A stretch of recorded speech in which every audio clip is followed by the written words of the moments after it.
گەگرانی خۆشەوی سەمکاتتان شاد جارێکی تر خۆشاتن بۆ بەرنامەی کەروانسەرای هونەر هەروەکو هەمیشە هەوڵمانداوە کە ئاشناییتان بکەینەوە بە هونەرمەندانی کورد و یاخود بێگانە و لە بەرنامەی ئەمڕۆماندا ڕوودەکەینە ڕۆژهەڵاتی کوردستان و یەکێک لە هونەرمەندان و فیلمسازانی ئەو بەشەی کوردستان و ئەمڕۆ لەگەڵماندا کاک شەپول ئەباسیە.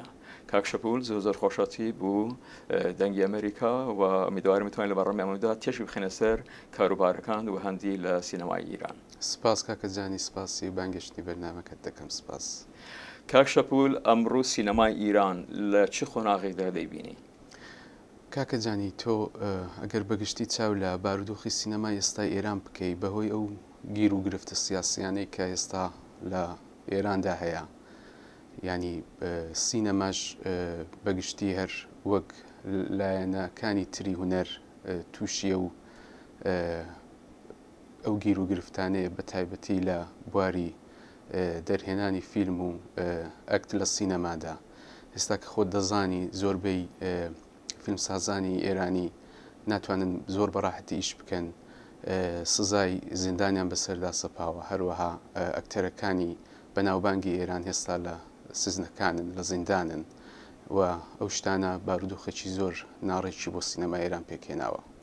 واتە ئێستاکە کۆمەڵێک لە سینەمەسازانی ئیرانی لە دەروی ئیران دەبینین، هەروەکو بەهمەنە قوباتی، گڵشفتە فەرەهانی و یاخود کەسانی گتر ئایامە لە سەرنجامی ئەو نەبوونی ئەو ئازادیە کە لە ئیراندا هەیە؟ بێگومان کاکە جانیانی یەک لە هۆیەکان ئەوەیە کە تۆ وەکو فیلم سازێک وەکو هونەرمەندێک ئەو مەجالە ئازادت نییە ئەو شتێک کە پێتە دەری ببڕی و بەڕاحەتی بتوانی کۆمەلگای خۆت چی بکەوە، چونکو خۆت دەزانی سینەما ئەلێمانێکە بۆ ڕەخنەگرتن و شیکردنەوەی کۆمەلگا، چ لە بواری سۆسیالەوە چ لە باری پۆلیتیکەوە.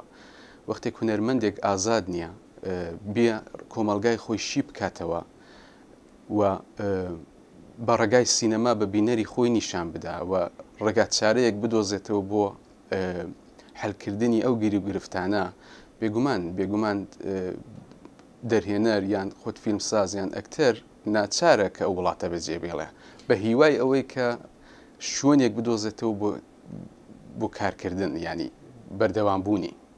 بەڵام سەرڕێەوە باس لەوە دەکرێت لە وڵاتێکی پارێزکاری ئیسلامی وەکو ئیراندا ئاماژە بەوە دەکرێت سینەما بەرەو پێشوە. ئایا تاشە لەم شتە ڕاستە؟ هەڵبەت پرۆپاگەندەی دەوڵەتانی وەکو کۆماری ئیسلامی بۆ جوان نیشاندانی فەیسی خۆیان زۆر ئاشکرایە، بەڵام ئەگەر تۆ لە واقعیەتی شتەکە بگەڕێی بەڕاستی پێچەوانەی ئەو مەسەلەیە. ینی ئێمە دەزانین ئێستا کە سینەمای ئێران لە بارودۆخێکی یەکجار زۆر خراپدایە، ینی ئەو جێگایە و ئەو مەقامی کە هەی بوو جاران هەڵبەت زۆر بە شێوەی مطلق باش نەبوو، ئەمە بەنیسبەتی ئەو سەردەمە باشتر بوو جاران. هێستا بارودۆخێکی زۆر ناڕێک هەیە و ئێمە دەبینین هەستا بەشداریکردنی فیلمەکانی ئێرانی لە فستیڤالەکاندا تا ڕێژەیەکی زۆر کەم بۆتەوە. بۆ نمونە لە دوایین جەژنوارەی ئەوروپای ڕۆژهەڵاتدا لە 20 فیلمی ئێرانیدا یەک فیلمی ئێرانی هەڵدەبژێرن، ینی ئالتەرناتیوی دیکەیان نیە، چونکە 19 فیلمی پرۆپاگەندەی دەوڵەت و حکوومەتە کە بێگومان لە فستیڤالی سەر بەخۆدا یان لە فستیڤالێکی هونەریدا جێ نییە. هۆنەرمەندانی کورد، فیلمسازانی کورد چ ڕۆڵێک دەبینن لەم سینەمای ئیراندا؟ بێگومان جیلێکی نوێی سینەمای کوردی هێستا لە ئارادایە کاکە جانی، دوای ئەوەی کە ئەمن وەکو ئینقلابێکی کوردی ناوی لە دەبم دوای بەرهەمەکانی کاکە بەهمەن و لە ڕۆژهەڵاتی کوردستان مەبەستمە.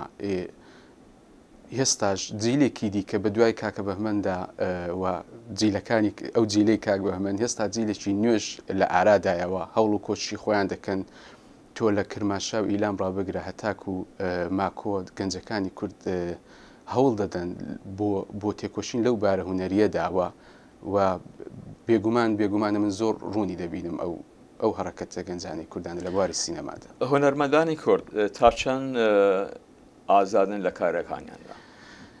هەر وەک ئەوەی کاکە جانی دەبینی وەختێک سینەماکاری فارس و نەتەوەکانی دیکە ئازاد نین ئەو گرفتە لە کوردستاندا بێگومان دوو قات دەبێتەوە یا چەند قات دەبێتەوە تۆ وەکو ینی هەمیشە چاولێکردنێکی ئەمنیەتی سەبارەت بە تۆی کورد هەیە لە ڕۆژهەڵاتی کوردستاندا بە هەر بیر و بۆچوونێکی سیاسی یان ئاینی کە تۆ ناوی کوردت لەسرە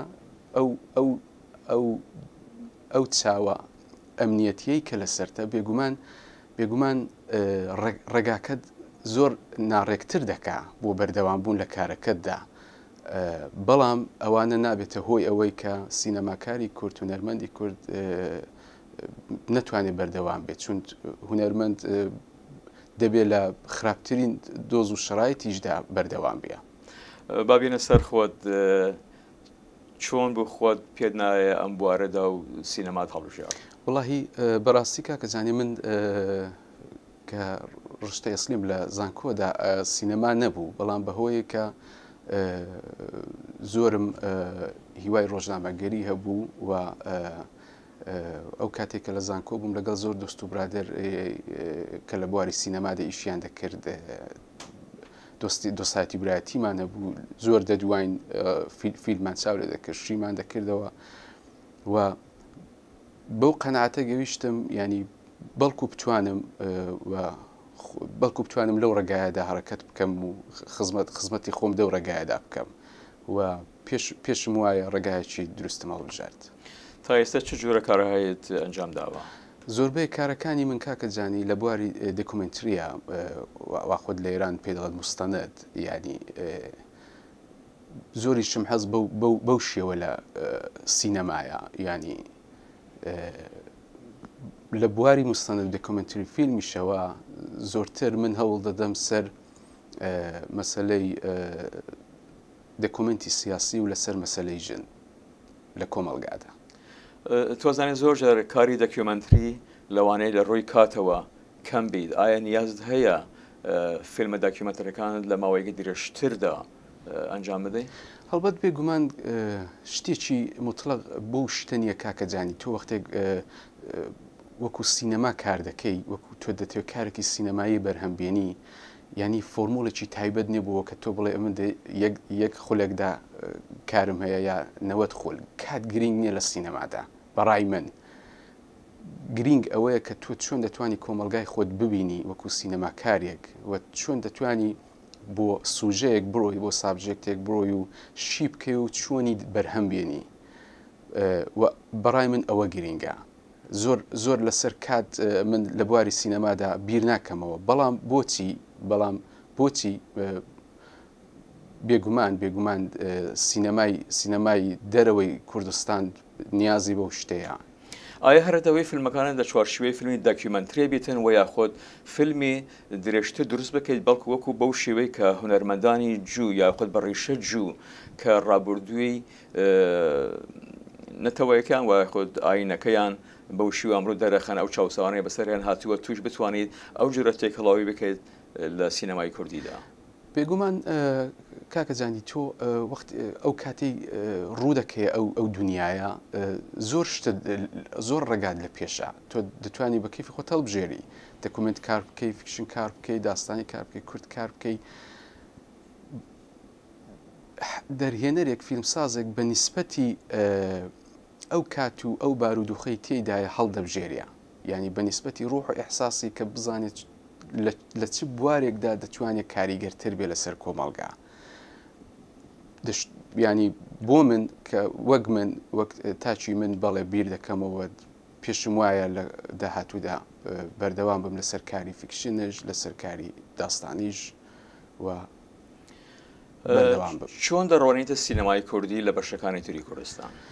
بەشەکانی تری کوردستانیش کاکەجانی هەر بە نیسبەتی ڕۆژهەڵاتی کوردستان بەردەوام من ئێستاکە لە کوردستانی باکووریش بێگومان زۆر گەنج و لاوی کورد هەن خەریکن زۆر کۆمپانیای باشی کوردی خەریکی ئەو کارن و زۆر سەرکەوتون بۆ نمونە لە ساڵی 2011 ئەمە یەکەمی فیلم سەبارەت بە حەڵەبچە دەبینین بە زمانی تورکی کە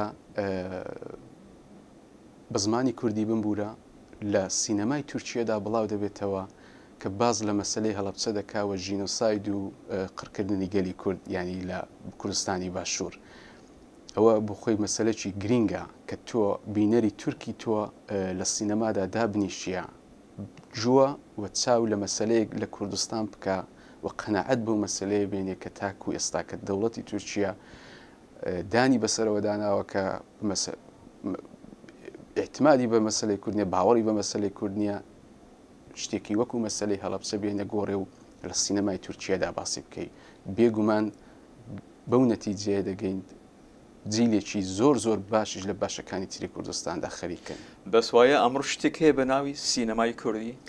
بەڕای من کاکە جانی سینەمای کوردی ئەمە ناوی نانێمە سینەمای کوردی. بەڕای من سینەمای کوردی کاتێک دەبێتە سینەمای کوردی کە دەرهێنەری کوردی پرۆفشناڵمان هەبێ، کامێرامەنی پرۆفشناڵی کوردمان هەبێ، ینی وەکو ئەکیب وەکو تیم هەموو کورد بن لێک تێبگەن.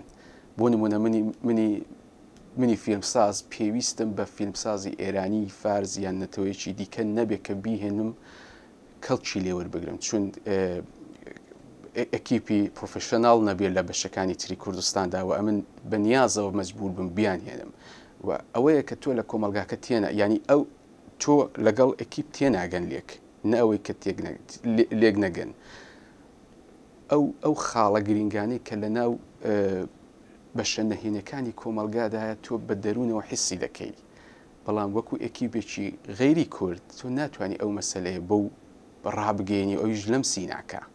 بەڵام سینەمای کوردی ئەمن بە بڕوای من سینەمای کوردی لەدایک بووە وەکو منداڵێکی ساوایە و پێویستی بە خزمەتا تا پێک بێ. سەبارەت بە ڕابردووی سینەمای کوردی بۆ کوێ دەگەڕێتەوە بۆ چه ساڵانیە؟ سینەمای کوردی کاکەجانی بێگومان هەروەک باسمان کرد پێشتر سینەمای کوردی هەنگاوی سەرەکی بۆ سینەمای ئەرمەنیستان دەگەڕێتەوە فیلمی کۆنمان هەیە بەڵام لە دەورەی کاتی جۆراوجۆر سینەمای کوردی خۆی نیشانداوە بەڵام بەڕای من سینەمای کوردی لە فیلمی یۆڵی یڵماز گۆنای لەدایک دەبێت چون یڵماز گۆنای لە هەشتاکاندا لەو بارودۆخە ناهەموارەی تورکیەدا دەست لەسەر مەسەلەیەک دادەنێ بەنێوی مەسەلەی کورد و ئەو مەسەلەیە لە نێو کاراکتێرە سیاسیەکان و زیندانیەکان یان بە هەر سوچێک کە لە زیندانن نیشان دەدا و بەو بەهانەیە کۆمەلگای کوردی خۆشی دەکاتەوە هەتا ئەگەر زمانی فیلمەکەش کوردی نەبیە بەڵام ناوەڕۆکی فیلمەکە کوردیە و بە جوانترین شێوە نیشانی دەدا و پێم وایە هەستا کەش سینەماکارە کوردەکان لە تەعسیری و فیلمەدان لە تەعسیری بیرروڕای دەرهێنەری و فیلمەدان. ئەمڕۆ کوردستانی باشوور وەتەکو بازاری بۆ سینەما سازان بگوەرە بۆ فیلم سازانی بەشەکانی تری کوردستان بە تایبەتی ڕۆژهەڵات تا چەند توانیوانە ئەم بازارەوە یاخود ئەم زەمینەیە بەکار بێنن بە شوێک لە بەرژەوەندی کووردا بین. کاکەجانی بێگومان هەر جۆری باسی دەکەی کوردستانی باشوور هێستا زۆر جێگایەکی باشە بۆ کارکردنی فیلمسازان و هونەرمەندانی بەشەکانی تری کوردستان بەڵام لە بواری ئەوەی کە خزمەتەکە پرۆفشناڵ نییە خزمەتەکە لە ئاستێکی زۆر لە خوارێدا دەمێنێتەوە بێگومان خزمەت هەیە یاریدان هەیە ینی وەکو مەسئولی بەشی هونەر لە کوردستانی باشوور بێگومان خزمەتی بەشەکانی تری کوردستان دەکەن هەر کەس بێ ئەمن بە چای خۆمدیمە بێگومان دەرکە ئاواڵەیە بەڵام گرفتەکە لەوەدایە خزمەتەکە پرۆفشناڵ نییە یعنی تۆ یارمەتی شاید بدەن بۆ بەرهەمهێنانی فیلمێک بەڵام دوایە چون بیرێکی پرۆفشناڵ سەبارەت بە شتەکە نیە فیلمەکەت لەوێدا دەمێنێتەوە بێگومان ئەو فیلمە سەرفی لەسەر دەکرێت هەزینە لەسەر دەکرێت دەبێت جوابی خۆی بداتەوە هەوڵێکی ئەوتەی پرۆفشناڵ نییە کە ئەو فیلمە لە بازاڕەکانی دەرەوە نیشان بدرێ ئەو فیلمە کوردیانە بازاری خۆی بدینێتەوە بینەری هەوڵ نادەن بۆ دیتنەوەی بینەری تایبەت بۆ سینەمای کوردی ئەنی ئەو هەوڵەی کە هەشا بێگومان لەسەر پشتی دەرهێنەریان فیلمسازەکە دەمێنێتەوە چەندە ئەو دەرهێنەرە یان فیلمسازە توانای ئەوەی هەبێت کە فیلمی خۆی بە دنیای دەرەوە نیشان بدە. ئەڵبەتە تو ئەزانیت فیلمی کە دروست دەکرێت ئەبی پێشان بدرێت بەڵێ یا تەلەڤیزیۆنە و یاخود پەردەکانی سینەمایە. لە وڵاتی پارێزگاری ئیسلامی لە ئیران ئایا لە شارەکانان سینەما هەیە؟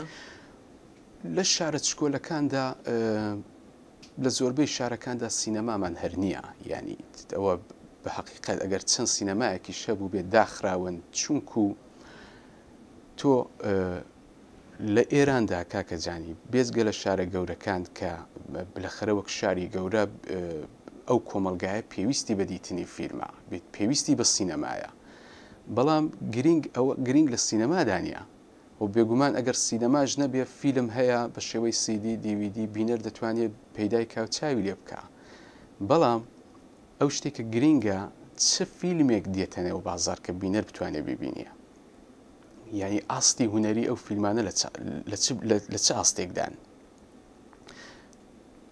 کۆمەلگای ئێرانیان ئێستاکە بە فیلمی زۆر لۆلەوێل و سەتحی خوار پڕ کردووە، ئەی تۆ ئەو فیلمە هوەریانەی کە پێشتر لە سینەمای ئێراندا دەدیت ئێستا نایبینی. باشە سینەما چەکێکی ئاشتیانەیە و یاخود بە شوەیەکی ئاشتیانە بۆ هۆشیارکردنەوەی کۆمەلگا، بۆ ئاراستەکردنی کۆمەلگا بە شوەیەکی ڕاست لە زۆر ڕۆوە، بەڵام ڕخنە دەگرێت لە کوردستانی باشوور لە جیاتی سینەما ئەوەندە مزگەوت هەیە لەوانەیە نە قوتابخانە هەبیتن نە بیمارستان هەبی، بەڵام ئەوەندە مزگەوت هەیە لە هەر کۆڵانێکە لە هەر دیەیەکە مزگەوتیان دروست کردووە بۆ سینەما نەبی کامە لە یەک لەوە هەم سەرگەرمیە بۆ خەڵکەکە و لێک لەوە هەم بۆ هۆشیارکردنەوەی کۆمەلگایە. کاکەجانی بێگومان تەنیا دەسەڵات تاوانبار نییە سەبارەت بەو مەسەلەیە، وەختێک کاتێک تۆ دەبینی کۆمەلگای تۆ پێویستی بەو شتە ناکات، سێحەبی ئەو کولتورەنیە کە پێویست بەو ئەحساس و نیازە بکە کە دەبێت سینەمایەکیش هەبیە. وەختێک تۆ کوردستانی باشوور چاوی لێ دەکەین، خەڵکی ئەو کۆمەلگایە لە دەروونەوە بەو قەناعەتە فکریەوە نەگەویشتۆ کە شاید ئەمە پێویستمان بە سینەما بیە، شاید مزگەوتەکە یاخود ئەو جێگانی کە تۆ باست کرد زۆرتر دەرونیوی ئارام دەکاتەوە. ینی لێرەدا هەردووک لە خەتابارن، هەم دەسەڵات هەم کۆمەلگا بەڕای من. ینی ئەگەر کۆمەلگا دەبێت بگاتە ئەو ئاستا کە نیازی خۆی بەدەسەڵات بگەینە کە من پێویستم بەوەیە، شاید دەسەڵات لە بارودۆخێکی سیاسیدا بێت کە مەجای فکرکردنەوەی لەبارەی ئەوەدا نەبیە، بەڵام ئەوەی کۆمەلگایە کە دەسەڵات هاندەدا بۆ پێکهێنانی نیازەکانی. چەند گرنگە بوو دەرهێنەرێکی سینەمای کوردی نووسەری و یاخود هونەرمەند کە لە دەرونی کۆمەلگەکەی خۆیان ئاشنایی هەبی و یاخود ئاشنایەکی بە فەرهەنگ و کەڵتوری ئەو ملەتەوە هەبی. بێگومان کاکە جانی تۆ ئەمن هێستاکە ئەگەر بچمە مێکسیک فیلم چێ بکەم بێگومان لە کولتوری ئەو میلەتە ناگەم، پێویستی بە ژیانە، پێویستی بە فێربوونی و کولتورەیە، یعنی تۆ لایە بەلای کولتوری و کۆمەلگایە کە تێدا کار دەکەی دەبێت بیناسی، چون ئەو جۆرەی دەڵێن دەرهێنەر یان فیلمسازێک چاوی بینا و گوشی شنەوە و عەقڵی بیداری و کۆمەلگایەیە، یعنی فیلمساز دەبێت زۆر باهوش بێت، دەبێت زۆر زیرەک بێت کە کۆمەلگای خۆی بناسیە، کە کۆمەلگای خۆت ناسی ئەو کات تۆ دەتوانی کاری باش چێ بکەیت. لەم فیلمانێکە دروست کراون چ لە ڕابردوودا چ ئێستاکەیش ئایا فیلمیکە تو بڵێت ئافریم ئەمە فیلمیکە بەڕاستی مافی خۆی داوە من نتوانم شانەزی بکەم بەم فیلمەوە یاخود بەم کارگەردانە بەم دەرهێنەرە بەم هونەرمەندە سەبارەت بە سینەمای کوردی مەبەستە کاکەجانی ئەو شتانە نسبین، هەر فیلمەی جاری وا هەیە فیلم لە کاتی خۆی جواب دەداتەوە، دوای ئەکسپایر دەبیە، فیلم هەیە دەمێنێتەوە، ینی بەڕای من ئێمە ناتوانین ئەو ڕوانی نەمان هەبێ سەبارەت بە فیلمێک، ینی هەر فیلمێک کە دروست دەکرێت زەحمەتی لەسەر دەکێشریە شاید لە وێلەکانیان لەگەڵێک جیاواز بن، بەڵام هەر کامە وەکو خۆی کاریگەری خۆی هەیە لەسەر کۆمەلگادا. من ئاوا شتەکە دەبینە. ملەتی کە کەسی وەکو یەڵماز گونای بەباری بێنەدەن و یاخۆت لێوە لەدایک ببیتن، ئایا ئەو پۆتانسیەڵی هەیە کەسانی وەها لە ئایندە دەربکەن و سینەمایەکی کوردی دروست بی؟ نەداهاتووی ئێستاش هەمانە کاکەجانی، ئێستاش هەمانە. ئەمە پۆتانسیلێکی یەکجار زۆر باشمان هەیە لە کوردستان لە هەر چوار پارچەدا. بۆ نمونە لە ڕۆژهەڵاتی کوردستاندا کاکەجانی ئەمە پۆتانسیلمان هەیە، بەڵام ڕێگاکە نییە، ڕێگاکە هەموار نییە. تۆ ببینی فیلمسازە کرماشایی، فیلمسازی ئیلامی، فیلمسازی مەهاباتی، فیلمسازی سنەیی لە چ بوار و دۆخێکی دژواردا خەریکی کارن. ینی گەنجی کوردستاکە لە ڕۆژهەڵات بە خراپترین شێوە، بە ناهەموارترین شێوە خەریکی کارن و کارەکانیان لە سەرەوەی فیلمەکانی ئێرانە. ینی لە چ لە کورتە فیلمەکان بگرێت، چ لە بڵیندەکە، چ لە فیلمی بڵین. و ئەوە شتێک نییە کە بەڕاحەتی بکرێ ئینکاری بکەین لە هەر بەشەکانی تری کوردستاندا، کوردستانی تورکیا، باکوور، ینی گەنجەکان بەڕاستی و پۆتانسیێلە هەیە، بەڵام هیوادارم ڕێگا خۆش بێ بۆ بەردەوام بوون.